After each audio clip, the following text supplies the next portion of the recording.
அன்பான தொழிலுக்கு வணக்கம்.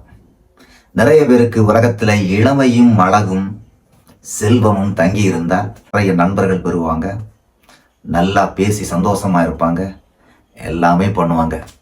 ஆனா அழகு போய் பணம் போய் இந்த முதுமைத்தன்மை எட்டக்கூடிய நேரத்தில், அதாவது எழுந்து நடக்க முடியாத சூழ்நிலையில, தட்டி தடுமாறி நடக்கக்கூடிய சூழ்நிலையில யாரும் உற்று நோக்கி பார்ப்பது இல்லை.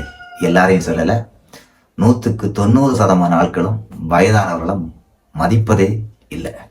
ஆனால் அவங்க இளமை நாட்களில் அவ்வளவுக்கு சந்தோஷமாக இருந்திருப்பாங்க, நிறைய ஃப்ரெண்ட்ஸுகள் அவங்களுக்கு இருந்திருப்பாங்க, ரொம்பவே ஜாலியாக இருந்திருப்பாங்க.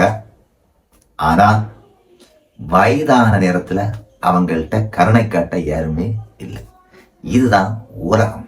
ஆனால் ஒரே ஒரு காரியம் சொல்லேன், வயதானவர்களுக்கு மதிப்பு கொடுத்து அவங்களுக்கு கருணை காட்டி பாருங்க, ஆசீர்வாதம் தெய்வத்திடத்திலிருந்து உங்களுக்கு தேடி வரும். வயதானவர்களை ஒருபோதும் நீங்கள் புறம்பே தள்ளாதுங்க. நிறைய பேர் வயதானவங்களை என்ன பண்ணுறாங்க தெரியுமா? அம்மா அப்பாவை முதியோர் இல்லத்தில் கொண்டு விடுறாங்க பாருங்க. முதியோர் இல்லத்தில் கொண்டு விட்டுட்டு அமெரிக்காவில் வேலை பார்த்துட்டு இருப்பாங்க. அவங்களுடைய குடும்பம் சந்தோஷமாக இருக்கும். ஆனால் பெற்றோரத்த அம்மா அப்பா எங்கே இருப்பாங்க? முதியோர் இல்லத்தில் இருப்பாங்க. தயவு செய்து ஒரே ஒரு காரியத்தை சொல்கிறேன், நம்ம அப்பா அம்மா வயதாகி போகும் பொழுது அவங்கள சந்தோஷமாக கவனிங்க. முதியோர் இல்லத்தில் கொண்டு விடுறதுக்கு முயற்சியே பண்ணிடுறாங்க.